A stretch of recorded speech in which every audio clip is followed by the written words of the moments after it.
Salut tout le monde, aujourd'hui on teste un baudrier expert, le Hirundos de Petzl.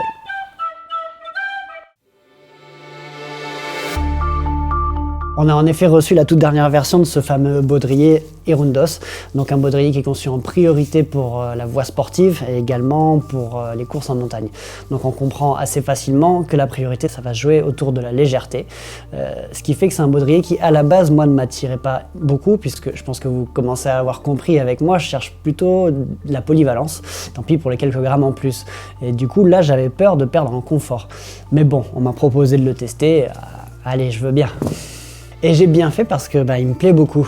Alors cette vidéo elle va être assez rapide parce qu'au final sur un test de baudrier, qu'est-ce qu'on va regarder? C'est s'il est pratique et s'il est confortable. Si vous voulez plus d'informations sur les baudriers au moment de choisir, je vous invite à regarder la vidéo qu'on avait déjà faite sur les différents types de baudriers et leurs spécificités.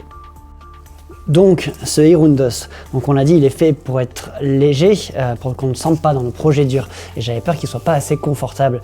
Quand on regarde notamment la sangle à l'avant, elle est tellement fine, oui, il y a de quoi être inquiet à ce niveau-là. Eh bien en fait, si, il est très confortable.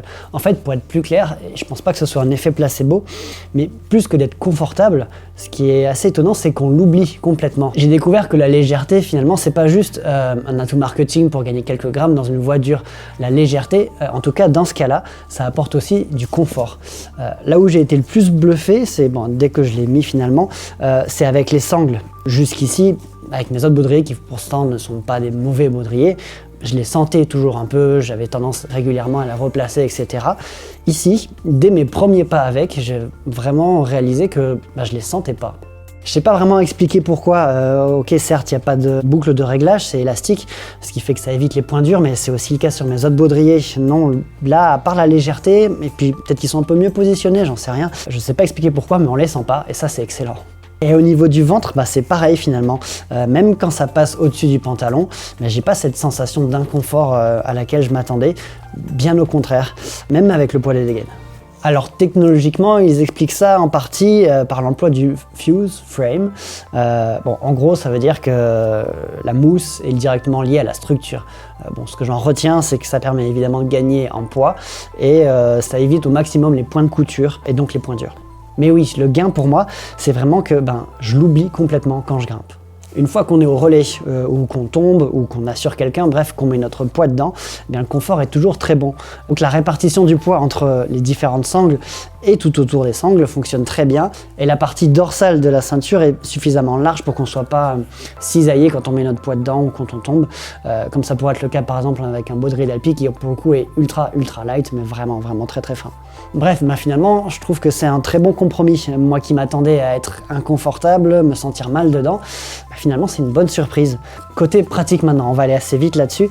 J'aurais pensé qu'ils auraient essayé de gagner encore quelques grammes de plus en mettant que 2 pontées, mais non, ils en ont bien mis 4, ce qui est assez logique finalement quand on essaie de faire quelque chose de confortable. On permet de répartir le poids au mieux. Et moi, toujours côté polyvalence, je préfère largement.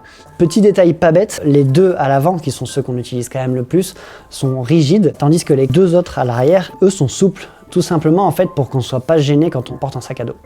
Et bien sûr, il y a le classique passant pour le sac à pof, 2 sangles intégrées là, de chaque côté pour les carry tools. Bref, il a été conçu pour passer partout. Voilà, j'espère que ce test vous aura intéressé. Comme d'habitude, n'hésitez pas à poser des questions en commentaire, j'essaierai d'y répondre au mieux. Lâchez-vous aussi sur les suggestions. J'en profite pour vous dire que je vais partir en vacances bientôt et que je compte bien en profiter pour essayer de me déconnecter le plus possible. Alors je vais essayer de faire des vidéos à l'avance pour qu'il y en ait toujours, même quand je suis pas là. Mais par contre, je pourrai pas vous répondre. Il va y avoir à peu près 1 mois de délai où je serai pas là et je serai pas connecté, donc je vous répondrai une fois rentré. Mais continuez à participer, continuez à poser des questions. Si je ne peux pas répondre, n'hésitez pas vous à vous répondre entre vous. Bref, c'est aussi vous qui faites la chaîne. Moi, je répondrai aux questions qui n'ont pas eu de réponse une fois rentré. Et n'oubliez pas, bien sûr, de cliquer sur les liens en description vers le shop d'Epic TV. Ça, c'est ce qui fait vivre la chaîne. À bientôt.